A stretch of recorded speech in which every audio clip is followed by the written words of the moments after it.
Okay. Welcome to our discussion segment this morning, Friday morning. I will always say thank God it's Friday because the weekend is here. Do we even have weekends again? The things that make us enjoy weekends are no longer there. So we don't know when it's weekend and when it's not. That's too bad. But we are here. We must survive as we must continue. Thank you. My name is Sijama, and today, if possible, we're going to look at a very nagging topic that I will also want you to participate because it is in everybody's toes now. It's not a matter of who has stepped on anybody's toes. Everybody's toes is on a march. Okay, that's Nigeria's persisting inflationary trends. That's the topic we're going to look at this morning. Nigeria's persisting inflationary trends. And I have a gentleman in the house that will help me talk about it. And he is Chukwunonso Ekesobi. Chukwunonso Ekesobi is a lecturer in the Chukwuemeka Odimegwu Ojukwu University, Ibadan. You're welcome, Chukwunonso. I wanted to call you Chukwuemeka. I noticed. Okay. Welcome. Good morning. You are an economist. Okay, so I think this is on your table this morning to first of all tell us what is inflation. When do you say that's inflation in the land? People tend to mistake inflation for when prices increase, when prices of goods and services increase. But that is not necessarily what inflation is. That you bought a particular commodity for 10 naira today and it becomes 20 naira tomorrow. It doesn't mean that inflation has taken place. That one may just be as a result of momentary adjustments in production factors or the economy. But the economy as it is today, if we want to describe what inflation is, we have to look at it from what the standard practice is. When we talk of inflation, inflation looks at the continuous or the sustained increase in the average prices of goods and services in an economy. Continuous. Continuous. Or sustained. Or sustained increase in prices. So that it just changed from this to this and remains so over a longer period doesn't mean that inflation has taken place. So the price increase has to be continued or sustained, and when it is that continuous, it now becomes worrisome. So some persons necessarily may not want to consider inflation as a problem because generally when we discuss inflation, we always see it as a bad thing, but there is this fact, a statement of fact that you still need a little inflation in the economy to motivate economic activities, because when prices are increasing, it means that there is a sustained it encourages sustained demand, in the sense that it is showing that manufacturers are trying to keep up with what is happening in the economy. So if we say that there shouldn't be inflation at all, that prices shouldn't shouldn't increase, as it were, what happens is that you are only trying to slow down economic activities. You make it sluggish.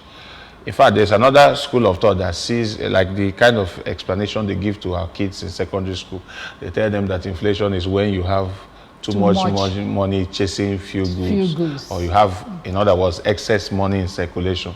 So if we are to work with that definition and you say we don't want inflation, so if you withdraw that money from circulation, well, then you need money for transactions of goods and services. So if there's no money, people can't transact, and the economy will not. We're not saying you withdraw the money. We say there is excess. So you withdraw that. So that's the point I'm trying to arrive at. That look, that inflation is not necessarily a bad thing. It's when it becomes continuous, it becomes persistent. I think that's the word.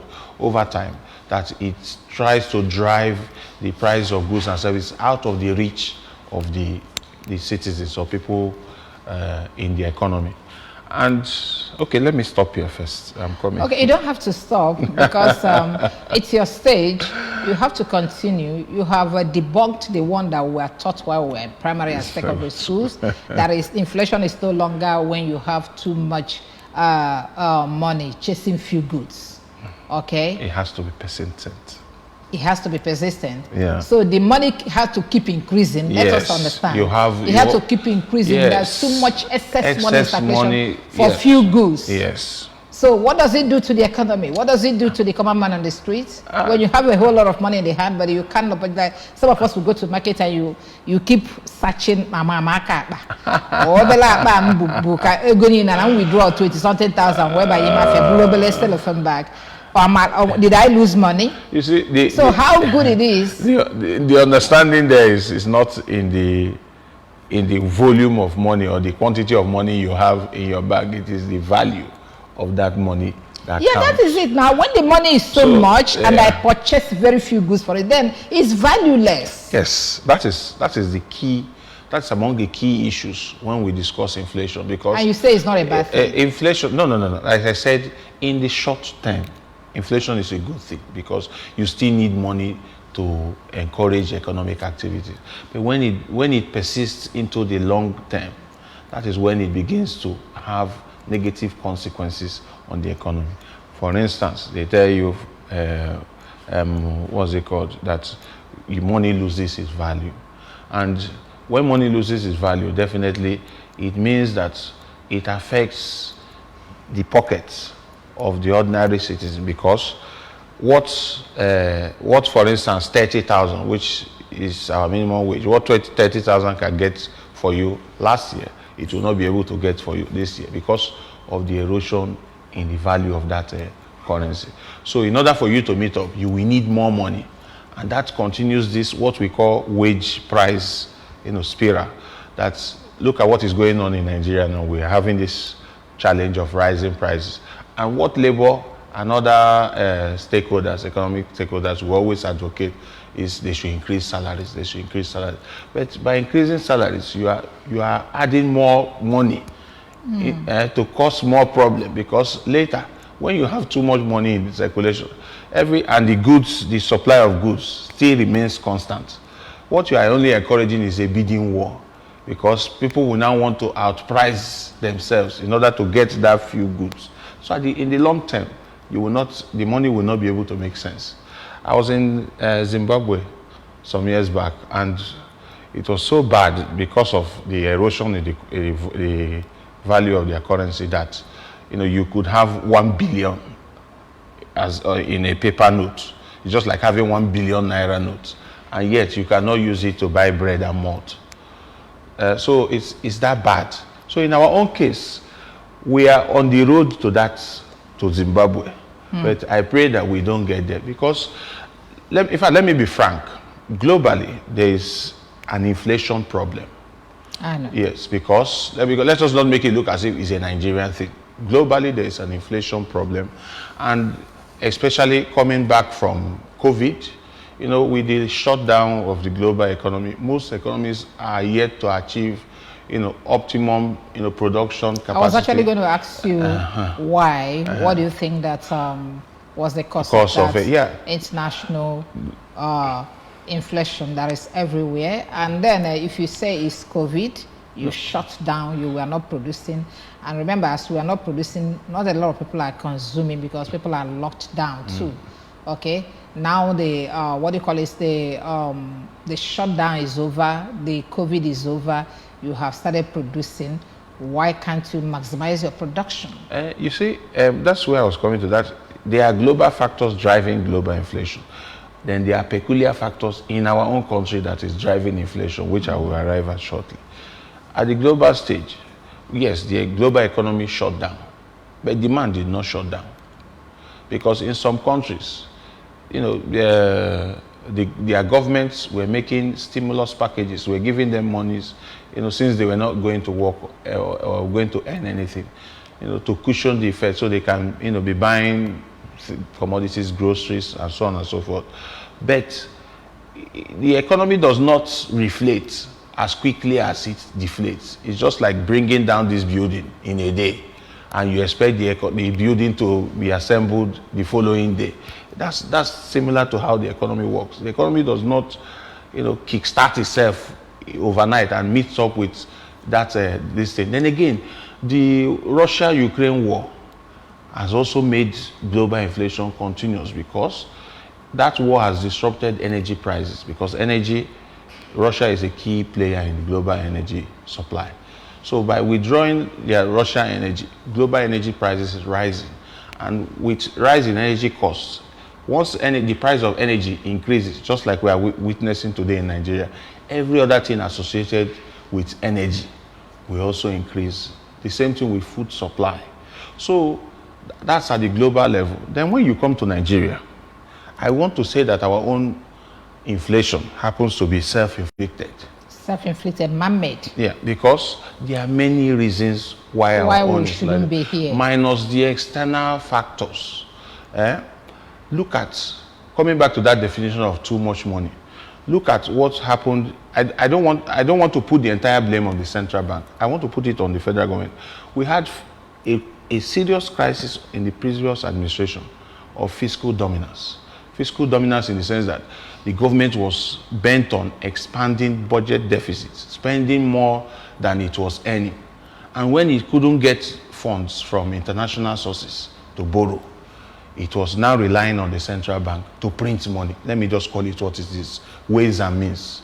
So when you are printing money artificially, like the Indian Amin of Uganda, yeah, thank you. Print more money. So when you are printing and printing, you are injecting. You injected over 22 trillion of just printed money in the economy, and you don't expect that excess money, to cause a problem. Only for you to come back later and say you want to do Naira redesign because you have too much money outside, circulating outside. Yeah. So how you cause a problem and you are now trying to inflict pain on people to solve that same problem that you intentionally caused.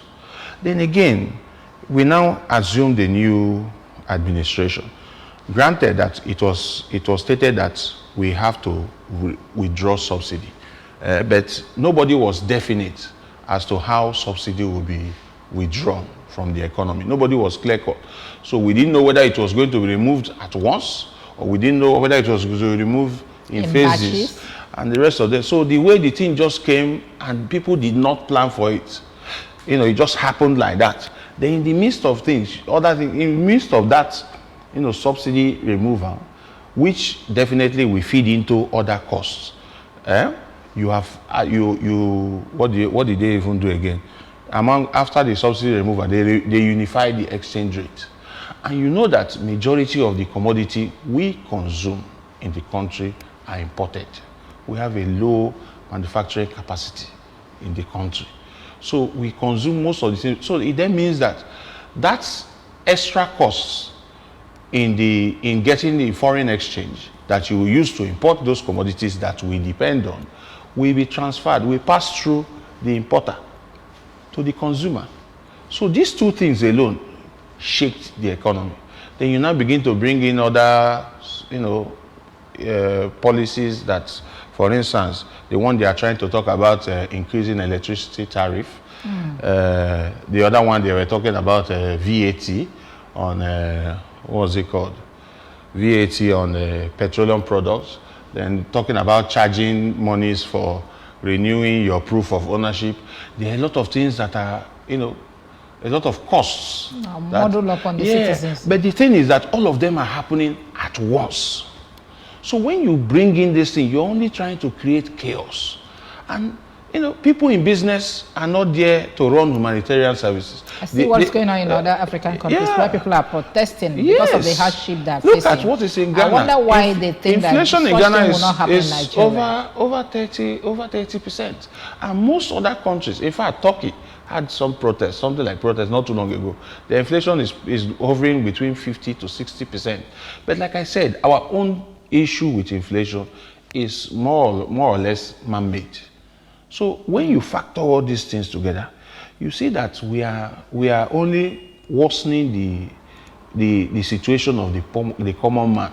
Remember, Nigeria has over 133 million persons that are multidimensionally poor before the removal of subsidy. So imagine, I think a World Bank report not too long ago said that with this subsidy removal, you'll be expecting to add about 5 to 8 million persons or so into the poverty bracket. So you are worsening the condition of persons. And again, there's another challenge. Forgetting the fact that they said they are going to, the investors will come in, blah, blah, blah. It doesn't work like that. An investor, even if you have a large market, as it is that we have in Nigeria, over 200 million persons. So you say that whenever you go there and manufacture anything, that you have people that will consume those commodities. It doesn't work like that. If you have 200 million poor persons, nobody will come there to invest. Who will consume what? Who will consume that thing you are producing? So it is, the thing now is this. There's what we call the consumer price index. We use the consumer price index to measure consumption of commodities, ranging from food and non-beverage activities to electricity, light, rent, transport, and so on. You find out that if you look at the scale of that, the CPI, you find out that the Nigerians spend over 60% now on just food. And mind you, the prices of food is also rising because of this associated costs with like increase in transportation due to the fuel price that has increased. So the price of food is increasing such that we have a serious challenge with food poverty. We have a serious challenge with food poverty. So I don't think that we are also looking at this. And one of the things that is affecting food inflation in Nigeria is insecurity. People cannot go to farm. People cannot go to manufacture much, to produce food that we consume.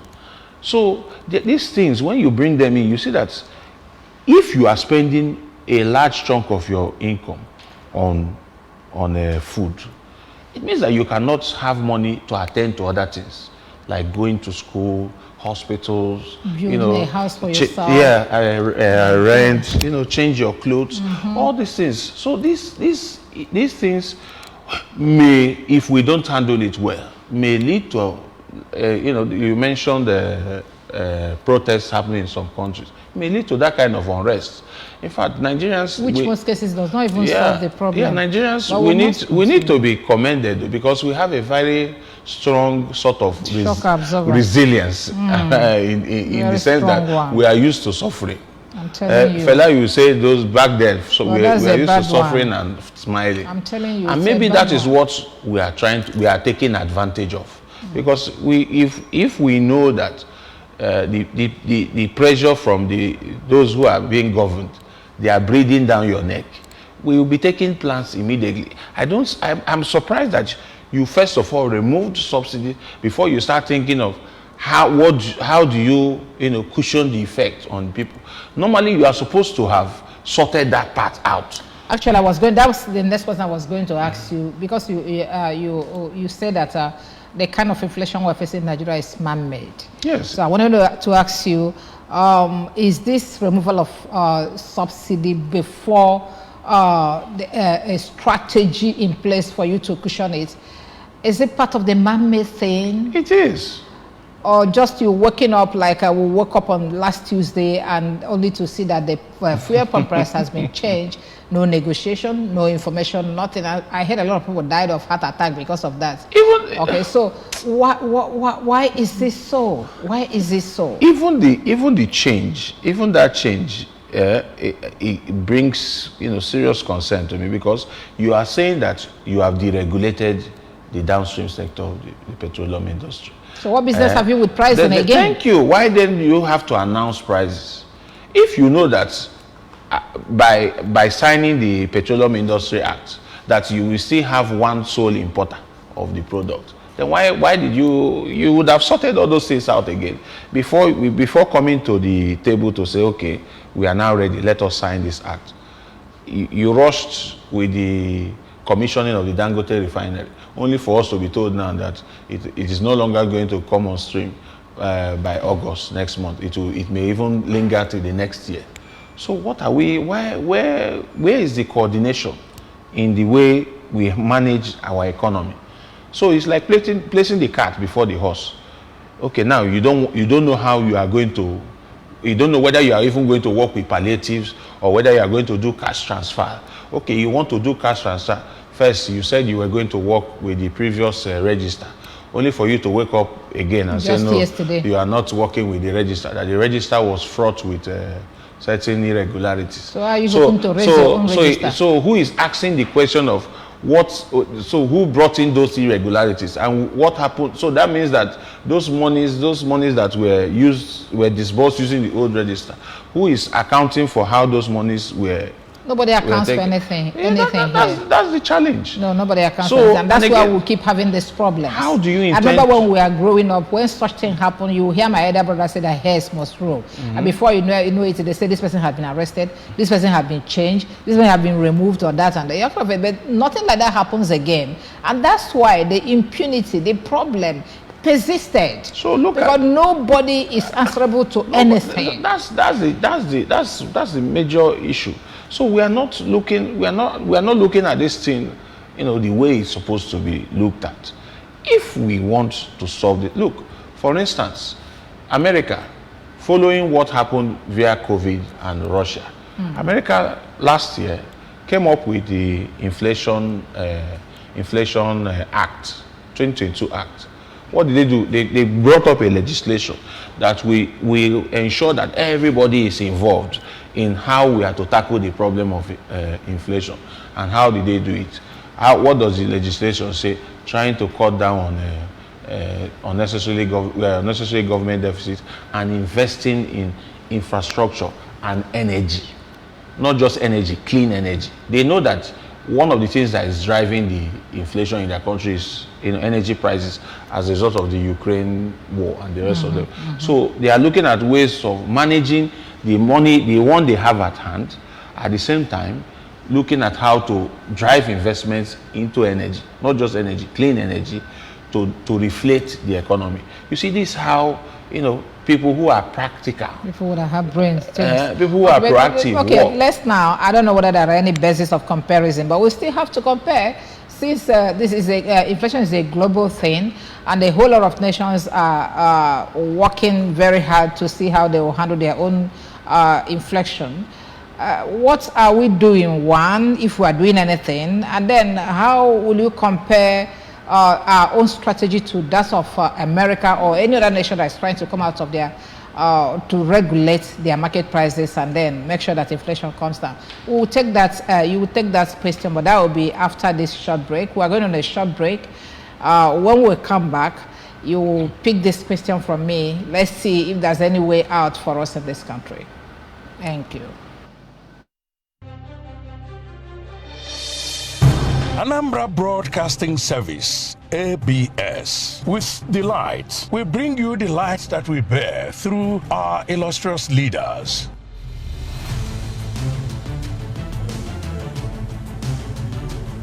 Our icons.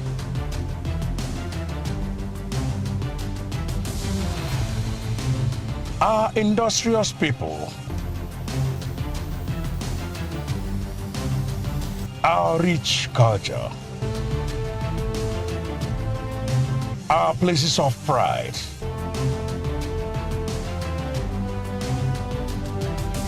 and our mouth-watering cuisine.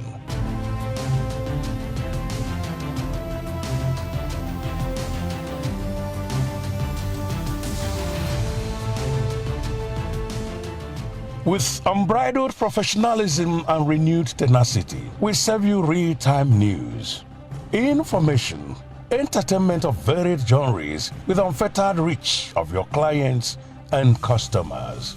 AB.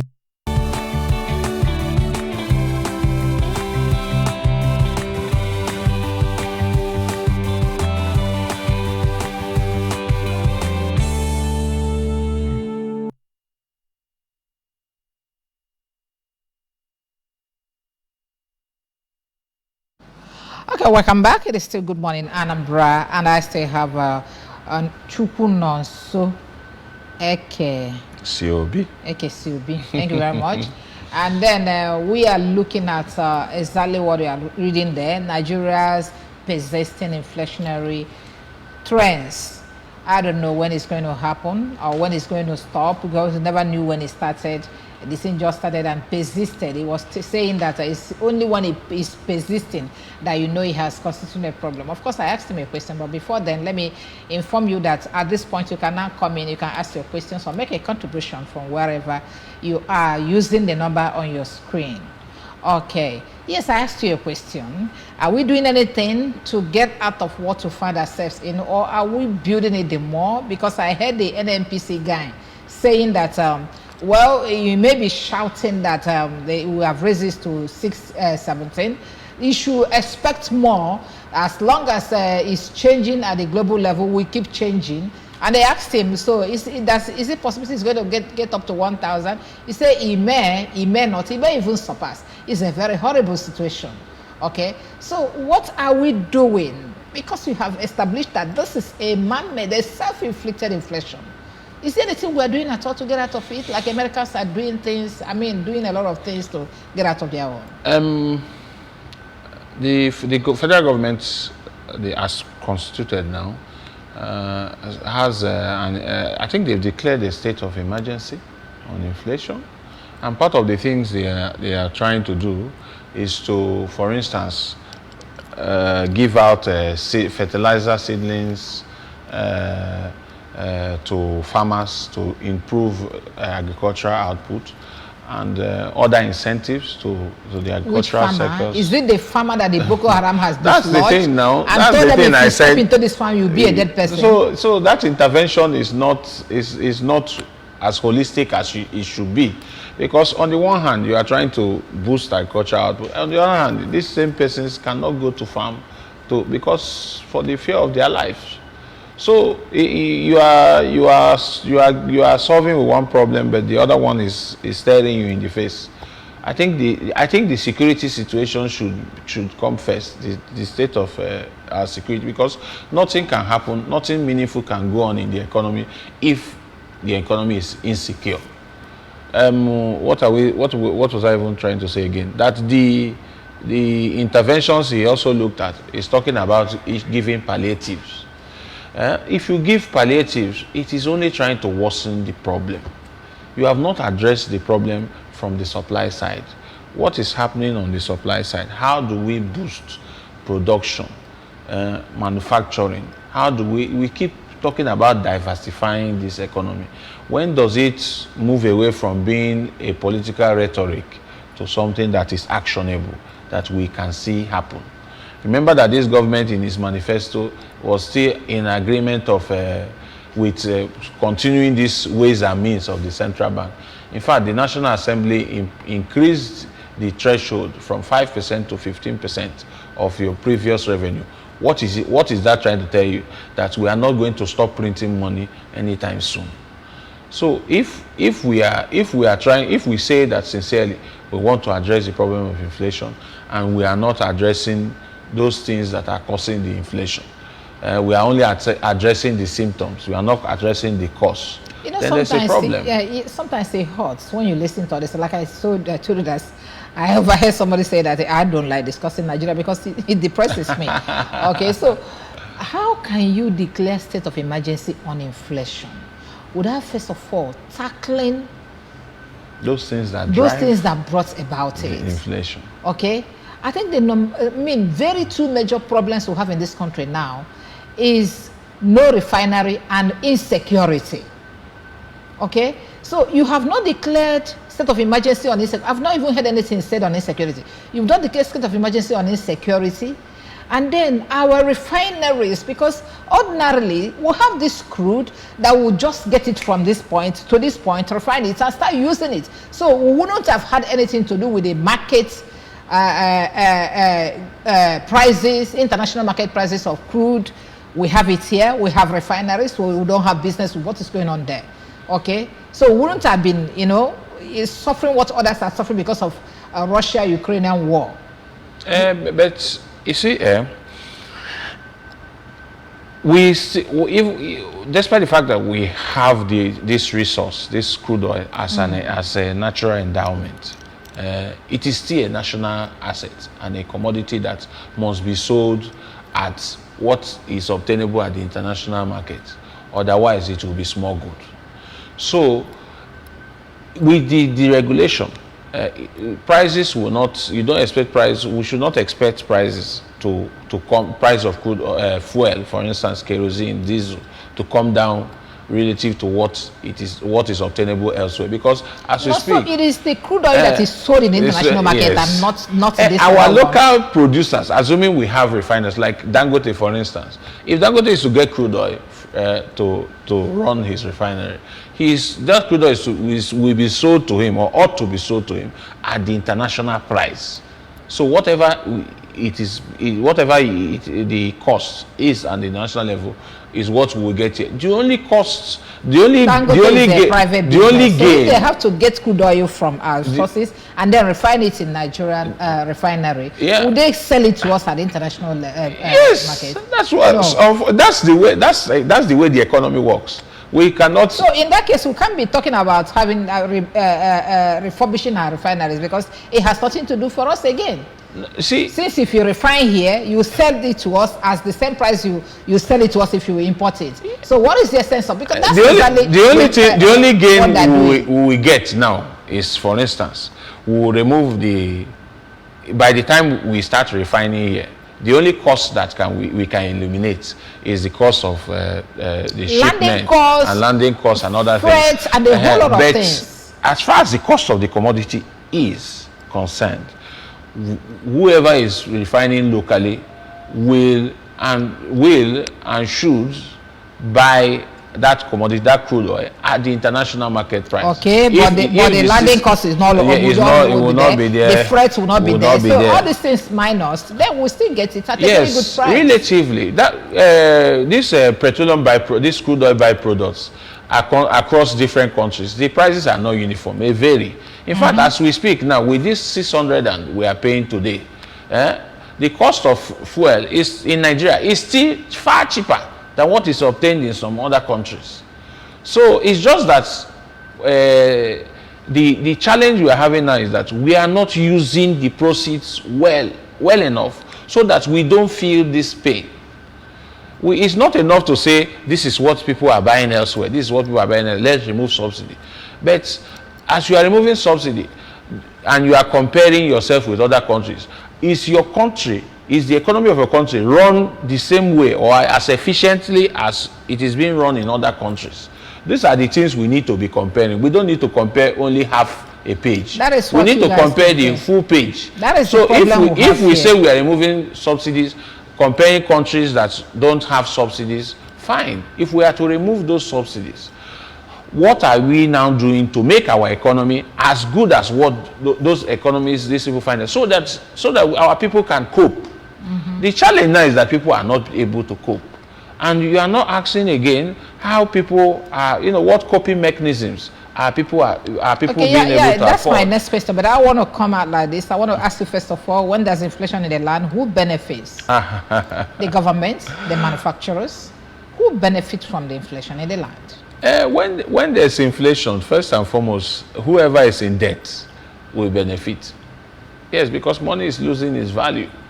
So it makes more sense to be a debtor in that case, because creditors will lose the value of the money that they have lent out.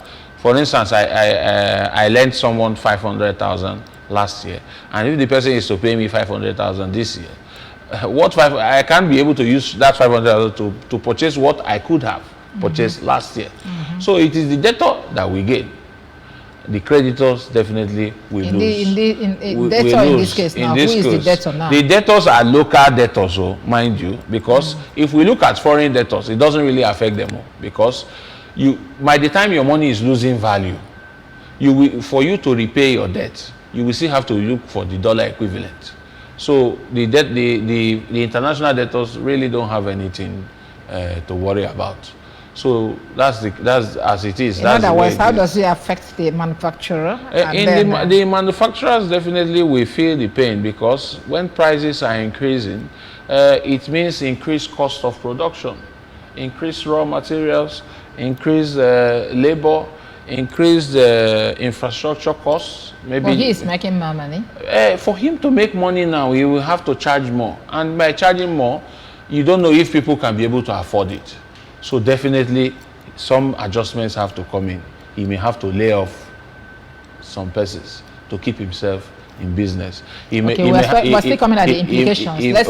Let's first of all look at measures to cushion the effect of inflation.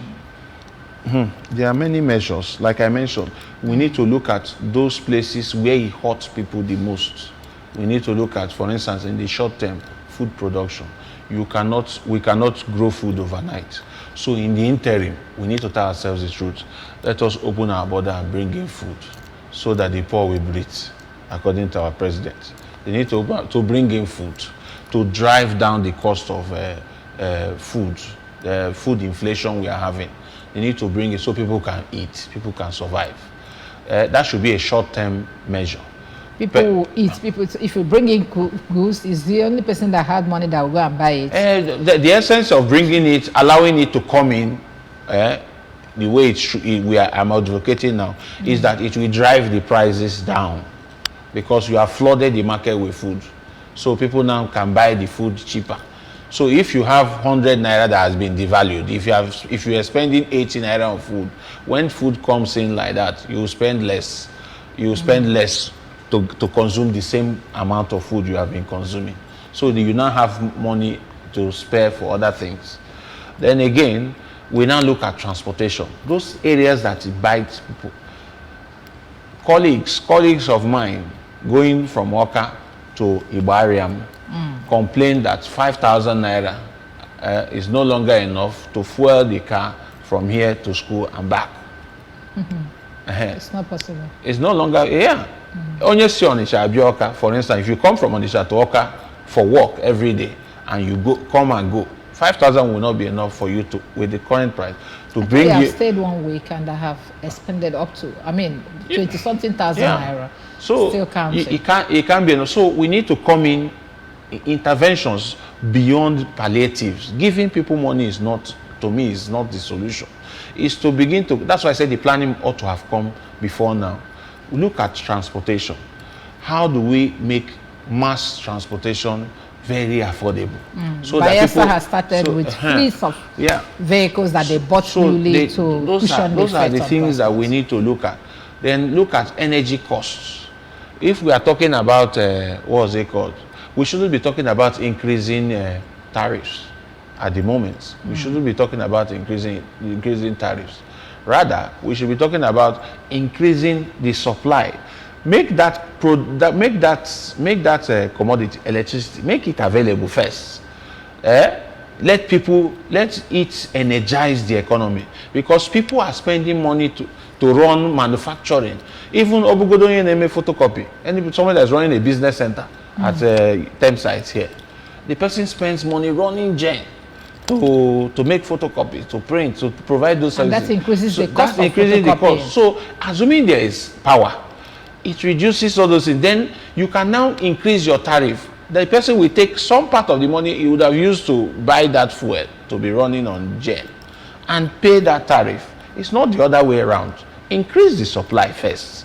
Let people be able to produce something that they can now, that will now make them able to afford that increased tariff you are talking about. Then after looking at transport, like I mentioned, you look at energy costs, then you look at housing. Now, what this thing will do is that definitely rents. Look at those basic things: food, shelter, clothes. You look at rents now. The way rent is skyrocketing in Oka. I don't know what is going on. Then if it is like this in Oka, what is happening in other places? And what this thing I don't think it's like that in other places. I think it's in Oka. Oka procedure Boafa. I live in Onitsha. The kind of house I live in Onitsha, if you get it in Oka, it's 1.3 million naira. You see.